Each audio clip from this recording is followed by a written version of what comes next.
Ist das, was nun folgt, ein wenig verrückt? Mag sein, aber sind das nicht gerade die verrückten, außergewöhnlichen Dinge im Leben, die zu unseren schönsten Erinnerungen werden? In diesem Video möchte ich dir eines meiner umfangreichsten zukünftigen Projekte vorstellen, dir die Frage beantworten, warum ich dieses beginne und dich dazu animieren oder vielleicht sogar zu motivieren, deine eigenen Projekte in die Tat umzusetzen. Du bist sozusagen in einem Informations-Motivationsvideo gezogen worden. Eines meiner bisher größten Projekte hat begonnen. Bevor wir jedoch starten, nehme ich dich einen kurzen Moment zurück in die Vergangenheit. Der 31. März 2021.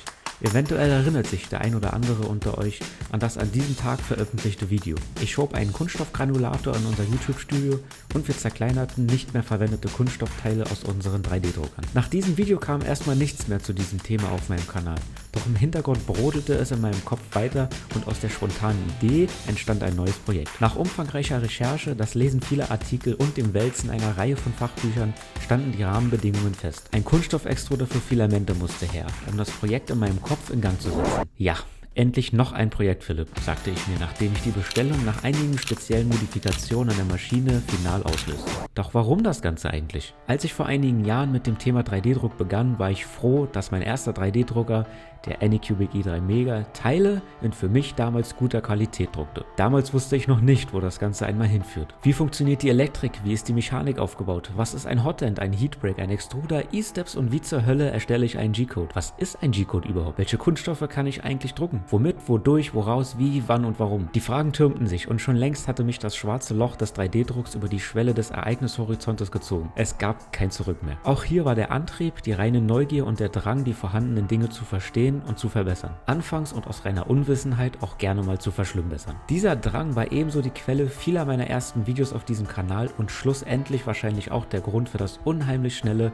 unerwartete, positive und manchmal auch unheimliche Wachstum des Kanals. Vielen Dank an dieser Stelle für eure wahnsinnige Unterstützung in allen Bereichen. Schnell wurden es immer mehr Drucker und mit der Zeit wuchs neben der Anzahl der 3D-Drucker und dem parallel dazu schwindenden Platz in meinem damaligen Zimmer das Wissen zur gesamten Thematik sowie der Wunsch, einen eigenen 3D-Drucker zu entwerfen, der all meinen bisherigen Wünschen entsprach. Warum brauche ich diesen Drucker? Natürlich nicht.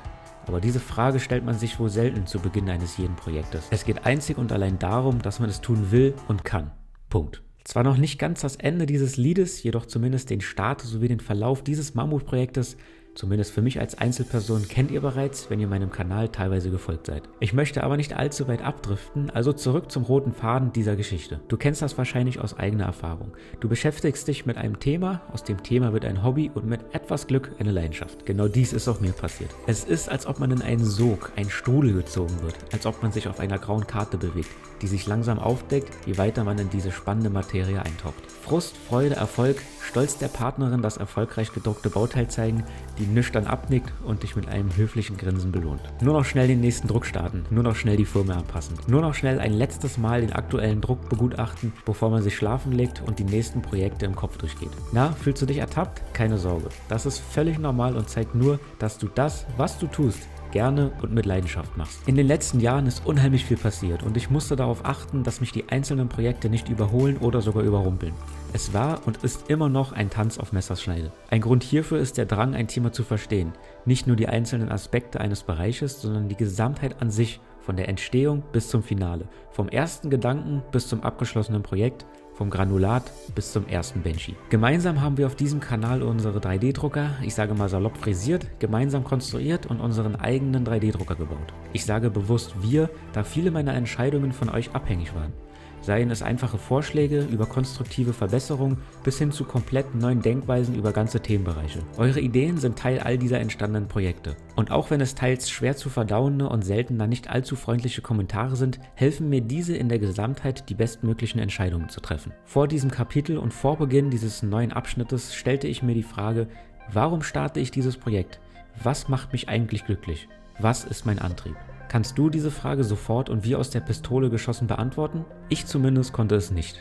Und das ist, denke ich, völlig normal. Ist Glücklichsein nicht eines der erstrebenswertesten Ziele im Leben? Warum stellt man sich diese Frage also viel zu selten? Ist es Geld? Ja, vielleicht, aber nicht dauerhaft. Ist es Gesundheit? Ja, definitiv. Leider jedoch nur, wenn man diese für eine Zeit lang verloren hat und man sie anschließend wieder zu schätzen weiß. Sind es materielle Dinge? Ja. Jedoch nur so lange, bis sich ihr Glanz abgenutzt hat und sie zum Alltag verschwimmen. Was macht uns also glücklich? Diese Frage habe ich mir oft gestellt. Jemanden an der Kasse den Vortritt geben, einer fremden Person mit einem Grinsen Hallo sagen, sich bei jemandem bedanken oder der Freundin einen Strauß Blumen mitbringen? Meiner Meinung nach gibt es nur wenige Dinge im Leben, die uns dauerhaft glücklich machen können. Hierzu zählt die Familie, Zeit mit unseren Freunden, die Dankbarkeit anderer Menschen und die Momente, in denen wir anderen Menschen eine Freude machen und Gutes tun. Der letzte Punkt, etwas Gutes tun. Und keine Sorge, die sentimentale Passage dieses Videos findet ein baldiges Ende, ist der Startpunkt und der Beginn dieses neuen Abschnittes auf unserem YouTube-Kanal. Nun wird es ernst. In den letzten Jahren häuften sich mehr und mehr Abfälle in Form von Druckresten, Filamentspulen und Verpackungen. Anfangs noch überschaubar, nun mit gewerblichem Hintergrund mittlerweile in einer Menge, die mich nachdenklich macht. Philips 3D-Druck ist wahnsinnig klein, verglichen mit großen etablierten Firmen. Doch selbst hier werden mittlerweile wöchentlich große Mülltonnen mit Abfällen gefüllt. Ich möchte unsere Reichweite nutzen, um gemeinsam mit euch etwas Gutes zu tun, was ich aus Überzeugung umsetze und was mich gleichzeitig und dauerhaft mit Glück erfüllt. Werden wir damit die Welt retten? Wahrscheinlich nicht, aber zumindest können wir sie ein klein wenig besser machen und allein das macht mich bereits glücklich. Keine Sorge, ich mutiere nicht zum Umweltaktivisten und ich werde mich auch nicht zur Umweltpolizei des 3D-Drucks verwandeln. Aber vielleicht ist es mir und uns in Zukunft möglich, etwas bewusster mit dem Thema Rohstoffe und Verwertung umzugehen. Jeder von uns kennt die Bilder der Müllteppiche in unseren Meeren und ich denke nicht, dass diese Aufnahmen in Hollywood entstanden sind. Doch wie möchte ich das umsetzen? Ganz ehrlich, zu 100% weiß ich das selbst noch gar nicht. Aber ich habe einen Plan, der im Laufe der Zeit flexibel wachsen wird. Es soll spannend, informativ, nachhaltig und gleichzeitig unterhaltsam werden. Gebt mir Zeit dafür, denn dieses Projekt soll, wenn möglich, kein finales Ende erreichen. Okay, los geht's. Die Technik hinter all der Sentimentalität. Ich habe uns einen Laborextruder gekauft und die folgenden Videoaufnahmen sind ohne Ton und stumpf verfilmt. Warum? Ich war einfach zu nervös und aufgeregt, als während dieser ganzen Aufbau- und Testphase gleichzeitig die Hirnkapazität aufzubringen, um mit der Kamera oder besser gesagt euch zu sprechen. Ich möchte mit euch zusammen Kunststoffe granulieren, recyceln und daraus echtes, brauchbares Filament herstellen. Das Ganze soll, wenn möglich, so weit gehen, dass sämtliche Kunststoffabfälle aus unserem Bereich 3D-Druck wiederverwertet werden. Kenne ich mich in diesem Bereich aus? Nein, absolut nicht. Weder habe ich bisher mit Kunststoffextrudern gearbeitet, noch komme ich generell aus diesem riesigen und umfangreichen Bereich der Kunststoffe. Wir fangen also komplett bei Null an. Die letzten Wochen studierte ich Teile von Chemiebüchern, diverse Artikel über Extruderanlagen und Werkstoffdatenblätter diverser Hersteller, um ein Gefühl für diese Thematik zu erlangen. Gar nicht so einfach. PTG ist nicht gleich PTG und PP ist nicht gleich PP. Hier gibt es unzählige Varianten für jedes erdenkliche Einsatzgebiet. Das Ganze gepaart mit dem Wunsch des Recyclings macht das ganze Projekt nicht unbedingt leichter umsetzbar. Ach ja, da bleibt ja noch der Extruder an sich mit mehr Einstellmöglichkeiten und Parametern als jeder 3D-Drucker. Zumindest wirkte dies auf mich so, als ich wie ein Schwein vor dem Uhrwerk auf die Extrudersteuerung blickte. Passend hierzu ein kurzer Einblick in die Funktionsweise unserer kleinen Labor-Extruderanlage, der chinesische Trabi unter den Extruderanlagen. Günstig, qualitativ nicht das Gelbe vom Ei, sicherheitstechnisch an manchen Stellen fragwürdig, aber perfekt zum Lernen und Probieren. Und geht doch mal etwas kaputt, weil man ganz ehrlich gesagt einfach keine Ahnung hat von dem, was man da genau tut, muss man nicht gleich seine Waschmaschine zum Pfandleiher bringen. Und wie soll es anders sein? Vor dem Beginn musste ich die Anlage aufgrund diverser Störungen fast komplett demontieren und instand setzen. Naja, jetzt weiß ich zumindest, wie alle Baugruppen aussehen und wie man diese sowie demontiert. Achtung, es folgt nun ein absoluter Schnelldurchlauf mit löchrigem Fachwissen zum Thema Kunststoffextrusion. Ausgangsmaterial sind kleine Kunststoffpellets, Granulat genannt. Diese können je nach Herstellungsverfahren rund oder leicht kantig sein. Dies beeinflusst unter anderem das Förderverhalten im Trockner bzw. Trichter aus dem nächsten Schritt. Das Granulat wird in einem großen Trichter vorgetrocknet, damit dieses frei von Feuchtigkeit ist. Eine Tabelle gibt Aufschluss über die notwendige Trocknungsdauer bzw. Trocknungstemperatur. Das Granulat fällt durch sein eigenes Gewicht nun zur sogenannten Schnecke. Man kann sich diese wie einen großen langen Bohrer vorstellen, welcher in einem langen Rohr rotiert und das Granulat schrittweise in Richtung Austrittsdüse fördert. Auf diesem Weg wird das Granulat über 4 Heizzonen langsam erhitzt und plastifiziert. Plastifiziert bedeutet grob gesagt weich gemacht, sodass man den Kunststoff in eine neue Form bringen kann. Interessanter Zusatz, ein nicht unerheblicher Teil der aufzubringenden Wärme zur Plastifizierung wird nicht von den Heizelementen, sondern von der reinen Reibungsenergie zwischen dem Granulat und der Schnecke sowie dem Schneckengehäuse erzeugt. sprich vom Antriebsmotor. Am Ende angekommen wird der plastifizierte Kunststoff wie beim 3D-Drucker durch eine Düse gepresst und sofort schrittweise abgekühlt. Hierfür kann eine Kühlstrecke gewählt werden, die entweder über ein reines Luftgebläse oder über ein beheiztes sowie unbeheiztes Wasserbad verfügt. Anschließend wird das entstandene Filament über einen Laser vermessen und der Durchmesser an einem Display angezeigt. Ein kleiner Kompressor pustet nun überschüssige Flüssigkeit vom Filament. Eine Vorschubeinrichtung zieht den Filamentstrang nun konstant und mit vorgegebenen Werten gleichmäßig durch diese Kühlstrecke. Wie entsteht der Filamentdurchmesser genau? Das Zusammenspiel aus Vorschubgeschwindigkeit sowie Schneckengeschwindigkeit, welche das Extrusionsvolumen vorgibt, ergibt den finalen Filamentdurchmesser. Vorschubeinrichtung sowie Messvorrichtung kommunizieren permanent miteinander und tauschen sich untereinander aus. Ist der Filamentdurchmesser zu klein, verringert sich automatisch die Vorschubgeschwindigkeit und umgekehrt. So wird ein permanent konstanter Filamentdurchmesser gewährleistet, wenn man dann genau weiß, was man da tut. Zum Schluss wird das Filament über einen drehmomentgesteuerten Motor möglichst fein säuberlich aufgewickelt. Toll ist, dass es an Extruderanlagen noch viel mehr Werte zum Verstellen gibt als im eigentlichen 3D-Druck.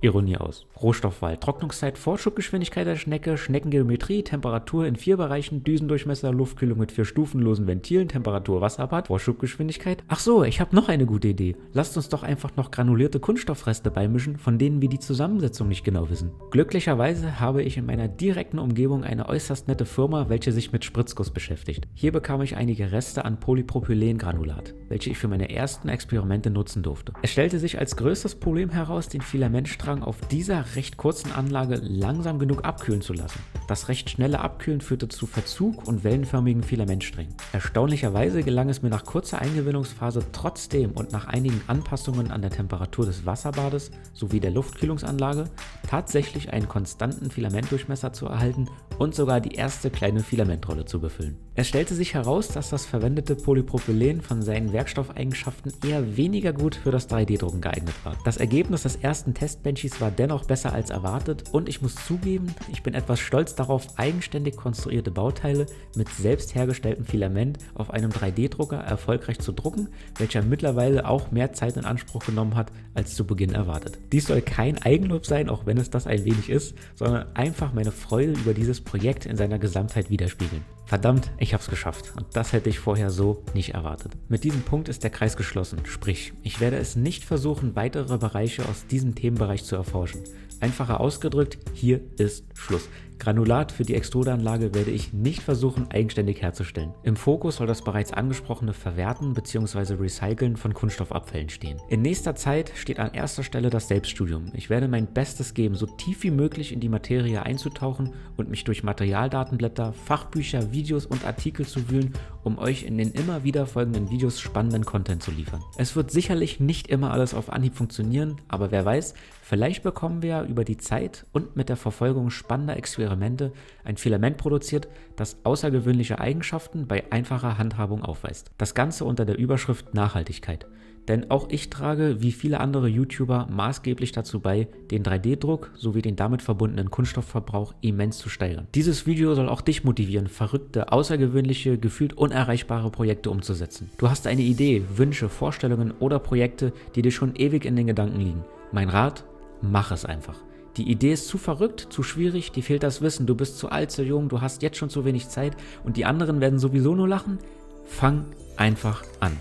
Die Probleme lösen sich immer erst dann, wenn man sie in Angriff nimmt. Und ich sage mir gerne, dümmer als vorher werde ich aus diesem Versuch sicherlich nicht gehen. Deine durchschnittliche Lebenserwartung beträgt 80 Jahre. Das sind 960 Monate, 11.520 Tage oder noch besser, 276.480 Stunden. Was denkst du, wie oft ich im Laufe meiner Projekte Fehlschläge erleide und am liebsten alles hinwerfen würde? Es ist warm, die Kamera läuft, ich schwitze unter meiner Cap, die letzte Konstruktion ist auch wieder nichts geworden und die Firma des 3D-Druckers macht einfach nicht das, was ich ihr zu sagen versuche.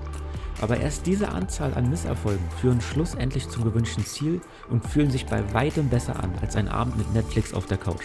Lieber sage ich mir, ich habe es versucht und es hat nicht funktioniert, als ich habe es nicht versucht und ich werde niemals wissen, ob ich erfolgreich gewesen wäre. Ich denke, kaum jemand unter uns wird am Ende seines Lebens sagen, ach, hätte ich doch bloß in meinem Leben noch etwas mehr vor dem Fernseher gesessen.